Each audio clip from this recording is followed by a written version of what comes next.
Good afternoon. I'm here with my guest, science fiction writer Philip E. Temples. And just a brief welcome, by the way. Thank you. Thanks for having me, Doug. Yep. Phil Temple lives in Watertown, Mass. And works as a computer system administrator at Boston College, right? Correct. He has over 100 works of short fiction, over 140, he says, published in print and online journals. He's the author of The Winship Affair and Helltown Chronicles and Machine Feelings, which we're going to discuss today, along with his other books, the latest book being the Allston Variant, I believe. So, Phil, you say you told me before that you characterize yourself as a pulp fiction writer, and what is your definition of that? Well, it's certainly not literary. I like to write action adventure, pithy short stories, and in some cases longer novels of that genre. I feel like, personally, I let down the reader if at the end of the chapter I haven't made it exciting for the reader. Every chapter I try to end on some cliffhanger. Do you read literary works at all, or? Not as much as I should. Yeah. I'll admit it. Yeah, okay. But what do you read? But obviously you've been influenced by other writers, right? I've been influenced by some famous science fiction writers, right. Robert Heinlein, Philip K. Dick, Ray Bradbury. Ray Bradbury, exactly. Okay. So, and I can see the influences of them in the work, Thank you. But reading from your book, it seems that you have also some political agenda, or maybe I'm just reading into it, because, for instance, in Skyfall, there's this big wall that's coming from the Midwest. I'm wondering if I'm just reading too much into it, but this big wall, consuming wall, coming from the Midwest where Trump supporters are, or I guess not, huh? Well, it's post-apocalyptic story. Yeah, but I'm saying, there's... that one in particular, I wouldn't deem that political, but I have written several political type stories. It sort of has cinematic aspects to it, don't you think? They're looking at this big wall coming, holding hands in the end. Yes. Yeah, I guess you could say that. Did that come from, were influenced by any films or anything like that? I think there was a film that drew upon that theme, several of the themes. What film, do you know? I honestly don't remember, Doug. Oh, okay. Now, you're moving to novels now, but you were influenced by Michael C. Keith, who's been on this show before. He's been a wonderful mentor. How so? I think before I met Michael, I would have been content to let all of my stories just sit on the shelf, gathering dust, reading them perhaps to friends and acquaintances. But he was the first one to really encourage me to get out there and try to have them published in zines online and other in print publications too. And what do you like about the short form? You don't have to hold the person's attention for very long. Mm-hmm. You can, like I say, I like a pithy style. Get your point across quickly and entertain. But now you're transitioning into novels. I mean, that's certainly a change. A little more challenging. How's that been for you? It's been good. I tend to focus a lot on the dialogue. I like to let the dialogue tell the story and the characters through their dialogue. And how do you get authentic dialogue? How do you come about your dialogue, creating your dialogue? Good question. I guess I play the dialogue through my head. I put myself in the shoes of that character and imagine what they would say, and sometimes it's... so you embody the person, kind of? Yes, I try. Sometimes it's more challenging when the character is totally unlike I am. I think For instance, who have you written about? Some of the characters are downright evil and disgusting, and you're not. Okay. And sometimes it's hard to be the voice of a female character. Okay, so you work closely with your wife, from what I've read, and has she advised you how women think, or you should know after all these years, or? But you do. She's a critic of yours, right? She's a critic. She's also served as the role model for the protagonist in my Carrie Bloomfield series. Okay. I have 2 of those stories. Tell me a bit about those, the series there. Okay. Well, I was heavily influenced by the writings of Patricia Cornwell, who's a mystery writer. Yeah, my wife loves her, yeah. She has a very strong female protagonist who's a medical examiner, and my wife is a scientist. And in these series of novels that I write, the main character, Carrie Bloomfield, is just a stellar scientist who gets involved with murder and mystery and intrigue, and along the way comes up with some really nifty scientific discoveries. So, I mean, you have a rather, I say, staid job at Boston College, a systems administrator. You go in and do your job. But I mean, you're like a little Walter Mitty. Maybe you want to, in your, in another life, you want to be some sort of detective. Putting yourself out on the, in danger's way. What do you think? Harm's way. That's a good question. I've never thought of it that way. I don't know if I would be living vicariously through my characters, or in some cases, I'm not like a lot of writers who story map their stories before they even start writing. Sometimes they just develop in the middle of the plot. I don't know where it's going. Mm-hmm. But I mean, how did you even become a short story writer? I mean, you're a computer man. I mean, you must have had something in your childhood or something that just spurred your interest. You were just like a big science fiction fan, is that as a kid? Just a big science fiction fan, really. Mm-hmm. And I thought, gosh, this would be fun to try writing this stuff someday. Okay. And you first books, right, were with with Robin Stratton, A Big Table. Correct. How was that experience? She's been a wonderful publisher and a mentor as well, mm-hmm. In terms of the editing process and assistance with the artwork, and just sorry that she's moved all the way across the country, basically, to San Francisco. Mm-hmm. Okay, so you got your start there. And it seems to me in some of your stories, you ended, I mean, like, you're familiar with O. Henry, and he would always end the stories with irony. I like the O. Henry endings. Yeah, and so did you take that as a model, or kind of? It's interesting. I wrote in that fashion before I even knew what O. Henry was. I think it was Michael who explained to me the mm-hmm. similarity. Mm-hmm. I thought, oh, well, that's interesting. Did you read O. Henry after? Can't say that I have, no. Oh, you should. I should. Well, you've got his style down, kind of, right? Okay. Now,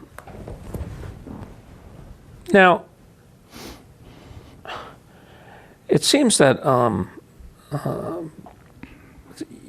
you're not enamored totally with human nature in your stories. I mean, there seems to be,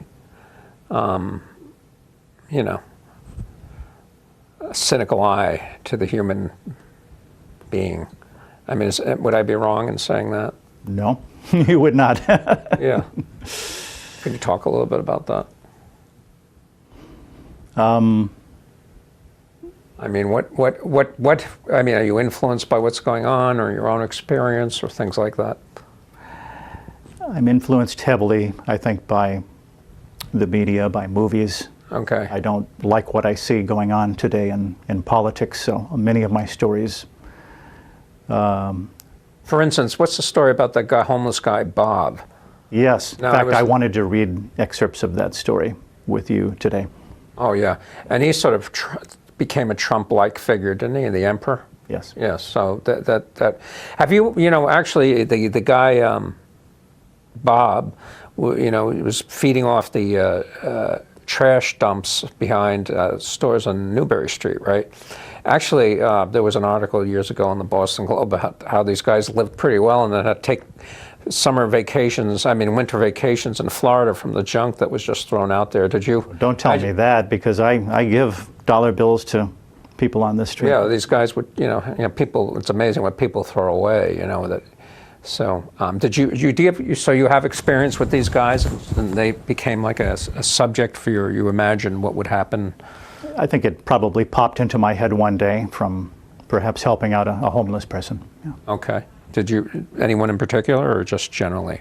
Just, I see them a lot in Harvard Square. Yeah, okay.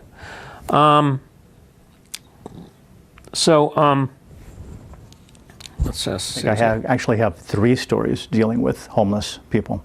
Okay. So you have an empathy with homeless folks, do you? Or?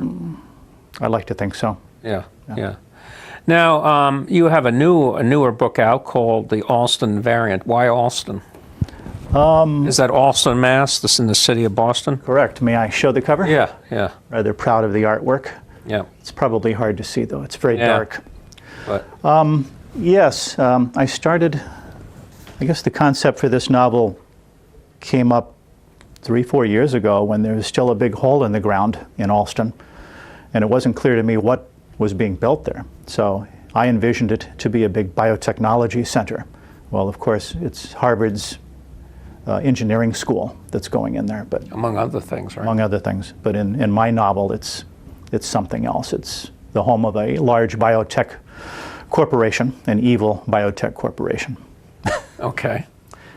And isn't that redundant? I know. No. Go ahead. And give us some of the. I don't want to give away the story, but tell us a bit about the skeleton of the story. Sure. The corporate executive types are supposed to be working on projects, on contracts with the U.S. military to find antidotes to very bad bacteria that's actually becoming exposed by the melting permafrost. And rather than developing vaccines for it, they're actually secretly developing bioweapons to sell to terrorists. So that's where my protagonist becomes involved. She's sent in undercover as an employee to expose what's going on there. Okay. Is this based on your wife again? Nothing quite that exciting has happened in her life, but they did try to blow up her lab once. Your wife's lab? Yeah. Why? A very bad person, a disgruntled employee, but I won't. We won't go into that. Yeah. Okay. Well, you do. We do have a lot of time for you to actually read from your work. But there was another book, Helltown Chronicles, that maybe you want to talk about. That was a fun book. I heard a story on NPR or somewhere about a large section of land adjacent to the Cuyahoga State Park outside of Akron, Ohio, that the government had seized back in the 1970s to expand the park. And what happened was they left all of the buildings intact, kicked everybody out who'd been living there, and overnight it turned into a ghost town. What did they want to do with it? I'm sorry. They wanted to expand the state park, the existing state park. And as a result, with all of the buildings there was vandalism, all sorts of strange things going on. It basically turned into a ghost town, a haunted ghost town. And so it's based on a real life ghost town. Now I took many of the there were tales. Real ghosts and, Yes, a lot of unexplained things. Yeah. And I took those tales and I embellished with some of my own tales. Have you actually seen a ghost in your own life? No, I have not. People have, I've spoke to a lot of people. I wouldn't discount it. You wouldn't discount it. You might have sensed a presence or something, or you never know. You're a man of science. You can't think. But you're a science fiction writer. Hey, I believe in UFOs too, and I have no scientific evidence for those. But stuff is coming out about those. I know. What is it about science fiction that draws you to it rather than just fiction? It's a much larger canvas upon which to draw, I think. And you draw it up with the common man. You're not writing about these big monsters attacking each other, and Right. In fact, one of my ordinary Joe, right? Yeah.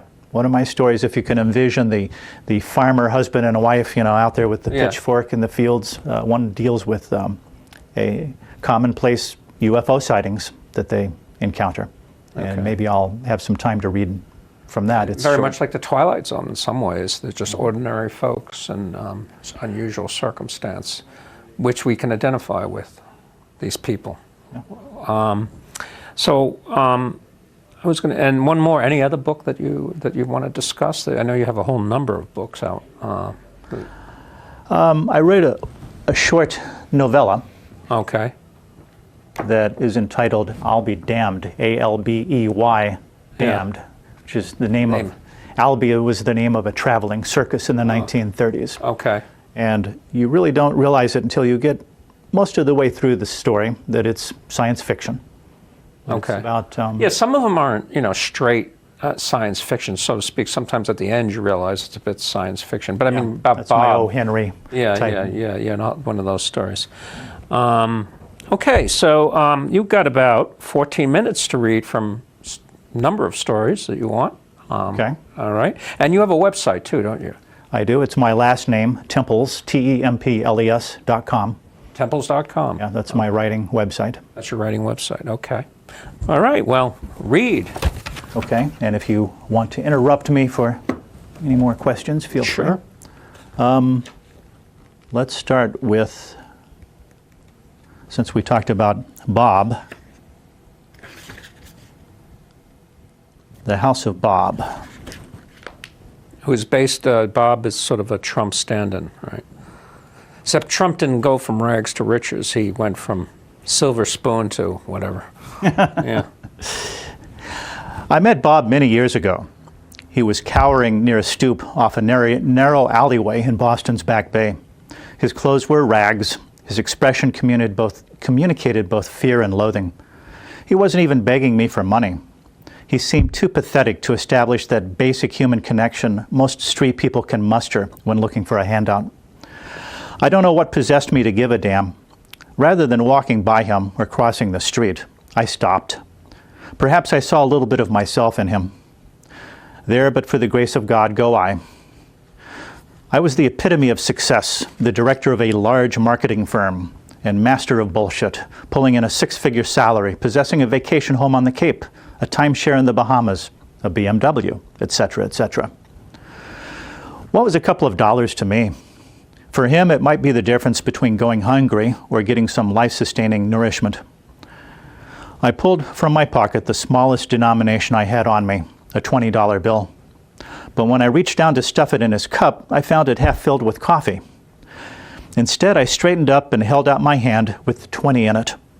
I studied him. He stared back as though failing to comprehend that I was offering him a gift.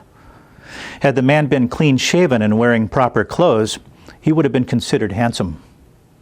"What's your name?" I asked. I was met with a blank stare. "It's okay," I added. "I don't want anything from you. I'm not going to berate you or tell you about Jesus." Only then did I detect a hint of acknowledgement. He told me that his name was Bob and said he slept in a makeshift cardboard enclosure in a nearby alleyway.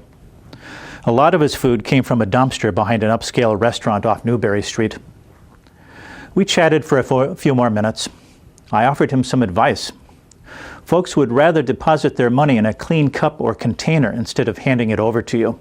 Be sure that you plant a few dollars in the cup beforehand. Try to include a $5 or $10 bill if you can keep one. Oh, and you'll get more contributions from people if you make eye contact and smile. He seemed to warm up to me after a few minutes. He thanked me for the money and the suggestions, and then I went on my way. In the days and weeks that followed, I encountered Bob often in the various street corners near the Commons or near the Park Street MBTA stop. One day, I even spent a half hour with him to work up a little script to use when soliciting for handouts. I told Bob that he should say that he was a homeless vet who was down on his luck after losing his job, and that his wife left him when he was overseas, and so forth. He was good, I have to admit. After a couple of times practicing the pitch, I almost believed it myself. I watched him occasionally in the days that followed. Excuse me. Bob was turning into a charming and engaging con artist. I could sense his growing confidence working the crowds. In a strange sort of way, I was proud of Bob. I felt like I was his mentor. In the years that followed, I lost track of Bob. But I know now he replaced his cardboard house in the alley with a nice studio apartment in Allston, and later a 2-bedroom condo in Brookline. Eventually, he purchased a lavish penthouse downtown. Bob's recent exploits are well known to all, but I am one among only a handful of individuals who know about his humble beginnings in that alleyway. The Emperor addressed the nation today. He's quite an inspiration to us. I have to admit, even I feel better about the state of the country after hearing one of his speeches. We still have the figurehead president, and Congress meets sporadically in Washington, D.C. to squabble and go through their motions of passing bills and resolutions. But of course, everyone knows that the Emperor really leads the country. His palace and grounds encompass the greenery that was once New York's Central Park. It's a glorious cathedral constructed of acres of reflecting glass, known as the Central Palace. But most folks affectionately call it the House of Bob. He was a good student. Yeah, so that can happen here. It could happen here. Right? All right. How about another? We have about 9 minutes. No, 7 minutes. So. Okay. Let's see if I can find the What UFO about a story. porcupine was a good one. Oh, would you like to hear that one? Yeah, sure. Okay. That one is called A Failure to Communicate. Taken from the movie Cool Hand Cool Luke. Hand Luke, yes. On a brisk morning in late September, the alien stepped out of his spaceship into the bright morning sun in the Boston Common. For all intents and purposes, Gomph looked like an oversized porcupine. At 60 kilograms, he stood nearly 1.5 meters tall. Gomph possessed a somewhat larger head proportionally than an earth porcupine. However, like earth porcupines, Gomph and his race were herbivores. After coming out of hibernation near the end of his trip, Gomph had spent much of his time studying Earth's cultures and languages. He was especially fluent in English, but spoke with a slight lisp. "Hello, Earthling," Gomph said to the first human he met, an obese 7-year-old African-American girl. She stood there, eyeing him suspiciously, while stuffing her mouth with a Snickers bar. "Yo, yourself, nice costume." "I beg your pardon?" "The Halloween suit," she paused to swallow. "You a porcupine, right?" Gomph pondered the question for a moment. "I am not sure what porcupine is. I am a Thamelian from the planet Thamelia. I come from a galaxy far, far away." "Oh yeah?" the little girl eyed him suspiciously. "And I'm Santa Claus. You ain't getting no pocket change from me, no sirree. Now get lost, Porky, for I yell out for 5-0. Puzzled, Gomph watched the little Earth girl waddle away in the direction of the swan boats. A moment later, 2 elderly Japanese tourists approached Gomph. They spoke in halting English. "Excuse, sir. Oh, very nice costume. You look like big porcupine. Please, you snap photo of us?" He handed the small camera to Gomph and pointed in the direction of his petite wife. "I do not understand," replied Gomph. He turned the device over and over in his paws, examining it carefully. "Camera, here, you point camera. Us, you push button. Take picture, okay?" Already the man's wife was shaking her head and gesturing to her husband to retrieve the camera from the strange man dressed as a porcupine. "Ah, I understand now," Gomph replied triumphantly. "This device makes virtual recordings of your environment. You desire for me to operate the device to record images of you and your female mate, am I correct?" The man reached over and hastily snatched the Canon camera back from Gomph's hands. He turned away, brushing off a few needles Gomph had shed on the expensive instrument. The woman shook her head and clucked disapprovingly as they both walked away. Clearly, thought Gomph, first contact is not going well. I have engaged them in their native language, but thus far I have failed to have a meaningful dialogue with this species. Am I missing something fundamental? Does their communication involve gestures or sounds that fall outside of my range of hearing? Gomph walked further down the path. He contemplated his situation. Perhaps I should have established contact with their leaders in advance of my arrival. A moment later, Gomph spied a male of the species sitting on the ground holding a cup. The cup contained a number of small metal objects. The man extended the cup toward Gomph. He shook the cup vigorously, causing a non-unpleasant noise. Gomph reasoned that the sound was a form of musical entertainment. He had received radio transmissions containing other similar sounds during his trip to Earth. Gomph reached out to accept the musical instrument from the man. "Hey, you goddamn porcupine, that's my money. You're supposed to make a deposit, not a withdrawal." The man rose to his feet and made threatening gesture toward the chameleon with his fist. Gomph took a step back. He understood the gesture's meaning, while at the same time he found it very perplexing. Is this subset of humans more primitive than the ones who produced the electromagnetic signals I received? Perhaps body gestures were the best method with which to communicate. Gomph made a circular motion with his paw around his abdomen to indicate apology. With the other paw, he pointed to himself. Then he followed with a sweeping gesture through the sky. "I am sorry, human. I assumed you were presenting me with a greeting gift. I have traveled from far, far away to visit your species." "I don't give two hoots if you got a full belly or what high-rise you live in. This is my turf. Go trick-or-treat somewhere else. Unless you want to contribute, scat. You're scaring away the paying customers. Capiche?" Completely puzzled, Gomph left the strange man and continued walking down the path. Clearly, these humans were very primitive, despite his research that indicated he had landed in a major population area responsible for much of the industry and technology used by their entire civilization. Perhaps there was some intelligentsia he had yet to discover. Just then, Gomph spotted a large flowering bush near the path. It looked almost identical to the fujitsa plant back home. It certainly smelled like a close relative to the fujitsa. Gomph was feeling hungry. He could use a quick snack. He dropped to all fours and lumbered over to the plant and broke off a small branch with his paws and sampled a small flower. Delicious! Gomph tore off another bite and began chewing with gusto. Suddenly, however, he felt a sharp stabbing pain in his side. Looking down, he saw a small dart-like projectile sticking out among his quills. The foreign object had punctured his tender skin. "What is this?" A second later, Gomph fell to the ground unconscious. "Good shooting, Joe," shouted Joe's partner, Max. Joe and Max were uniformed officers employed by the City of Boston's Animal Control Department. "That's got to be the biggest porcupine I ever seen in my life." "True that," replied Joe. "We're going to need a bigger cage than what we got in the truck." "Yeah, I reckon so. Be careful. You think it's rabid?" "Could be. That little girl said it was acting real strange. It's so friggin' big, she thought it was a person dressed up in a Halloween costume. Imagine that." "Well, be careful around it. The doc will know for sure about rabies after he performs the necro